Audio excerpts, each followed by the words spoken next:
علیکم ورحمۃ اللہ وبرکاتہ۔ اعوذ باللہ السمیع العلیم من الشیطان الرجیم من ہمزہ ونفخہ ونفثہ۔ بسم اللہ الرحمن الرحیم۔ قال سننظر اصدقت ام كنت من الكاذبین اذهب بکتابی هذا فألقه إليهم ثم تول عنهم فانظر ماذا يرجعون۔ قالت يا أيها الملأ إني ألقي إلي كتاب كريم إنه من سليمان وإنه بسم الله الرحمن الرحيم۔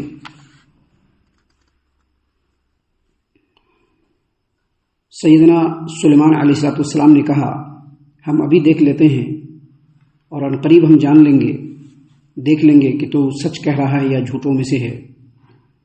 یہ میرا خط لے جا اور ان کے سامنے ڈال دے، یہ میرا خط لے جا اور ان کے سامنے ڈال دے، پھر ان سے ہٹ کر دیکھ کہ وہ کیا جواب دیتے ہیں۔ جب وہ خط ڈالا گیا تو ملکہ سبا کہنے لگی کہ اے اہل دربار، میری طرف ایک بڑا اہم خط پھینکا گیا ہے، اور وہ یہ ہے کہ شروع اللہ کے نام سے جو بڑا مہربان نہایت رحم والا ہے، اور یہ کہ میرے مقابلے میں سرکشی اختیار نہ کرو بلکہ فرما بردار اور مطیع ہو کر میرے پاس آ جاؤ۔ محترم سامعین اکرام، سورۃ النمل سورہ نمبر 27 اور اسی سورت سے آیت نمبر 27 سے لے کر کے 31 تک ابھی آپ کے سامنے تلاوت کی گئی، اور بفضل اللہ بعون اللہ بتوفیق اللہ آیات کا ترجمہ بھی آپ تمام کی خدمت میں پیش کیا گیا۔ اور اس سے پہلے جو درس ہم نے آپ کے سامنے پیش کیا تھا اس میں ہم نے یہ بتلایا تھا کہ ہدہد جو سیدنا سلیمان علیہ السلام کے لشکر کے جماعت بندی سے غائب تھا، غیر حاضر تھا، جب اس کے بارے میں پوچھ گچھ ہوئی تو تھوڑی دیر کے بعد وہ کہیں سے اڑتا ہوا آیا اور سیدنا سلیمان علیہ السلام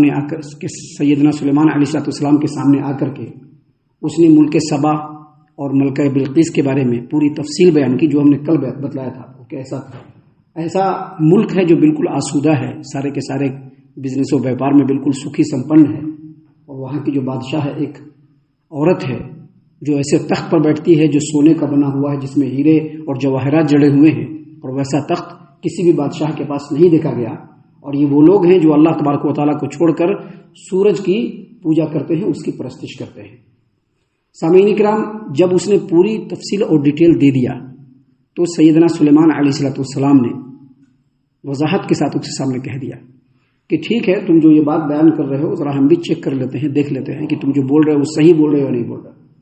اللہ تبارک و تعالیٰ نے فرمایا ہے قال سننظر اصدقت ام كنت من الكاذبین، ان قریب ہم دیکھ لیں گے، جان لیں گے کہ تم جو تفصیل بول رہے ہو، جو تم ملکہ سبا کے بارے میں بول رہے ہو، تم صحیح بول رہے ہو یا تمہاری بات میں جھول ہے یا جھوٹ ہے۔ ابھی اس کو ہم جانچ لیں گے، تھوڑی دیر میں ہم لوگوں کو پتہ چل جائے گا ہم کو۔ اس کے بعد سیدنا سلیمان علیہ السلام نے یہ کیا کہ ایک خط لکھا، اور خط بہت ہی مختصر لکھا جس کی تفصیل ابھی آپ کے سامنے آ جائے گی۔ اس خط کو لکھنے کے بعد اس کو موڑ کر کے اسی ہدہد پرندے کو دیا اور کہا کہ اس کو لے جا کر کے اس کے سامنے ڈال دو۔ دیکھیے اللہ نے کیا فرمایا، اللہ نے فرمایا، سلیمان علیہ السلام نے فرمایا قال، انہوں نے کہا سننظر اصدقت ام كنت من الكاذبین، ہم ان قریب جان لیں گے، دیکھ لیں گے کہ تو سچ کہہ رہا ہے یا جھوٹوں میں سے ہے۔ پھر کہا اذهب بکتابی ھذا، یہ جو خط ہے اس کو لے کے جاؤ، فألقه الیہم، اور پھر اس خط کو ان کے سامنے گرا دینا، اور ثم تول عنہم، اور پھر وہاں سے تھوڑا ہٹ جانا، فانظر ماذا تأمرون، دیکھنا کہ ان لوگوں کا کیا ری ایکشن ہوتا ہے، وہ لوگ کیا اس کے بارے میں کون سا جو ہے رد عمل دیتے ہیں اس خط کو دیکھ لینے کے بعد۔ سامعین کرام، سلیمان علیہ السلام کے خط دینے کا دو مقصد تھا، ایک یہ کہ جو حدود بول رہا ہے وہ صحیح بول رہا ہے یا نہیں اس کی پوری جانچ ہو جائے، دوسرا یہ کہ ایسا ملک جو ان کے پاس کے علاقوں میں ہے اور اس ملک کے لوگ جو ہے وہ اللہ تبارک و تعالیٰ کی اطاعت اور عبادت نہیں کر رہے ہیں، شرک و کفر میں مبتلا ہیں، ان تک توحید کی بات پہنچایا جائے۔ اب چونکہ وہ بادشاہ ہیں، بول کے بھی پہنچا سکتے ہیں اور بزور بھی ان لوگوں کو کہہ سکتے ہیں، کیونکہ اللہ تبارک و تعالیٰ نے ان کو وہ طاقت اور قوت دیا تھا کہ اللہ تبارک و تعالیٰ کے حکم کو اپنی قوت سے وہ لوگوں میں نافذ کر دیں۔ لہٰذا دونوں مقصد کے تحت انہوں نے ہدہد کو وہ خط دیا۔ حافظ ابن کثیر رحمۃ اللہ علیہ نے اپنی تفسیر میں لکھا ہے کہ ہدہد نے جو خط لیا اس کے بارے میں دو قول آتا ہے. ایک قول یہ آتا ہے کہ ہدہد نے پرندوں کی عادت کے مطابق وہ جو خط ہے اس کو اپنے دونوں پروں میں لے لیا. یا پھر دوسرا قول یہ آتا ہے کہ جیسے ایک خط جو پرندہ پہنچانے والا ہوتا ہے وہ خط کو اپنے چونچ میں لیتا ہے ویسے ہی چونچ میں لے کر کے وہ وہاں سے اڑ چلا اور سیدھے ملک سبا کی طرف نکل پڑا. وہاں جا کر کے وہ محل کے اندر گھسا اور جو روشندان وہاں پر بیٹھ کر کے اس نے ملکہ کے ٹھیک سامنے خط کو گرا دیا. ملکہ کے ٹھیک سامنے خط کو گرا دیا. سامعین کرام جیسے ہی خط گرا فوراً جو ہے ملکہ بلقیس آگے بڑھی, خط کو لیا, پڑھا. بعض مفسرین نے کہا کہ وہ اپنے گھر کے اندر تھی. حافظ ابن کثیر نے بھی کہا کہ وہ اپنے محل میں تھی جہاں پر وہ کسی چیز کی تیاری کر رہی تھی. جب اس کو خط ملا تو اس نے خط کو پڑھ کر کے دیکھا تو تھوڑا اس کو پریشانی ہونے لگی. کیوں پریشانی ہونے لگی؟ کہ خط بہت بڑے بادشاہ کی طرف سے آیا ہے. ملک سبا کہاں اس کے مقابلے میں فلسطین اور شام, یہ ایک بہت بڑا ملک اور یہاں کا عظیم فرما روا, اس نے خط بھیجا ہے. تو اس کو پریشانی ہونے لگی. فوراً اس نے ایمرجنسی میں اپنے تمام درباریوں کو بلایا. سارے کے سارے لوگ حاضر ہو گئے. اللہ تبارک و تعالیٰ نے فرمایا, قالت, اس نے کہا, یا ایھا الملأ, اے میرے سردارو, انی القی الی کتاب کریم, میرے پاس ایک بہت ہی اہم اور بہت ہی معزز خط پہنچا ہے میرے پاس. انہ من سلیمان, یہ خط جو ہے وہ سلیمان کی طرف سے ہے. وَإِنَّهُ بسم اللہ الرحمن الرحیم, اور خط کی جو شروعات ہے وہ اسی طرح سے ہے کہ یہ جو خط ہے انہ من سلیمان وَإِنَّهُ بسم اللہ الرحمن الرحیم, یعنی یہ جو خط ہے بے شک سلیمان کی طرف سے ہے اور یہ جو خط شروع ہو رہا ہے اس اللہ تبارک و تعالیٰ کے نام سے جو رحمان ہے اور رحیم ہے. اسے یہ پتہ چلا کہ رحمان اور رحیم کا جو نام ہے کوئی نیا نہیں. اللہ تبارک و تعالیٰ نے اس صفت کو تمام نبیوں کو بتلایا ہے. اگرچہ سلیمان علیہ السلام کو ماننے والے یہودی رحمان نام سے چڑھتے ہوں, اگرچہ وہ چڑھتے ہوں, یہ ان کی بیجا شرکشی اور اللہ تبارک و تعالیٰ سے بیجا بغاوت ہے. وگرنہ دیکھی کہ سلیمان علیہ السلام نے لکھا انہ من سلیمان, یہ بے شک سلیمان کی طرف سے ہے. وانہ بسم اللہ الرحمن الرحیم, اور بے شک اس خط کا آغاز اس اللہ تبارک و تعالیٰ کی طرف سے ہو رہا ہے جو اللہ رحمان ہے اور رحیم ہے. اور پھر خط میں آگے بھی لکھا ہوا تھا اللہ تعالی علیہ واتونی مسلمین, اور یہ خط اس لیے لکھا جا رہا ہے کہ تم لوگ شرکشی اختیار مت کرنا, فوراً میری فرما برداری اختیار کرنا, اور فرما برداری اختیار کرتے ہوئے پورے اطاعت و فرما برداری کے ساتھ میرے سامنے حاضر ہو جانا. یعنی ایک مختصر سا خط لکھا, لیکن یہ خط کئی اعتبار سے بہت اہم تھا. جیسا کہ مفسرین نے لکھا ہے کہ جو خط بھیجا سیدنا سلیمان علیہ السلام نے, یہ خط کئی اعتبار سے بہت ہی زیادہ اہم تھا. کیسے اہم تھا؟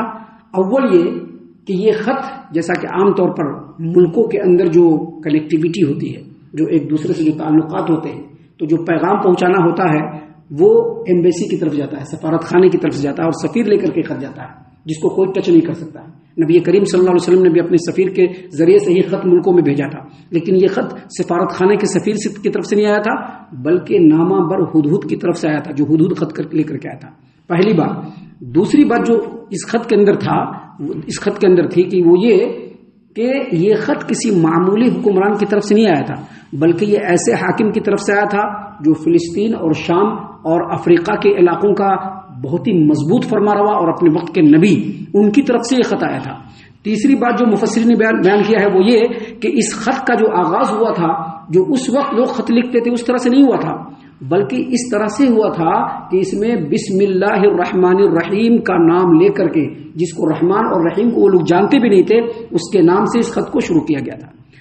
اور اس خط کے اندر جو اہم ترین بات وہ یہ کہ خط بہت لمبا چوڑا نہیں لکھا گیا تھا, بہت ہی مختصر اور بہت ہی شارٹ کٹ میں لکھا گیا تھا. لیکن اس مختصر خط میں بالکل وضاحت کے ساتھ اس بات کا ڈیمانڈ کیا گیا تھا کہ اس خط کے ملتے ہی تم لوگوں کو فرما بردار ہو جانا ہے, اور صرف فرما بردار نہیں ہونا ہے بلکہ فرما بردار بن کر کے میرے پاس آ بھی جانا ہے. اور سب سے اہم بات جو کچھ لکھا گیا تھا اس میں کوئی لچک, کوئی ڈپلومیسی نہیں تھی. بالکل کلیئر بتایا گیا تھا کہ آپ لوگ چاہے جو بھی ہوں, یہ خط جیسے ہی ملے فرما برداری اسی وقت سے اختیار کر لینا ہے اور فرما برداری اختیار کر کے ہمارے پاس سیدھے چلے آنا ہے.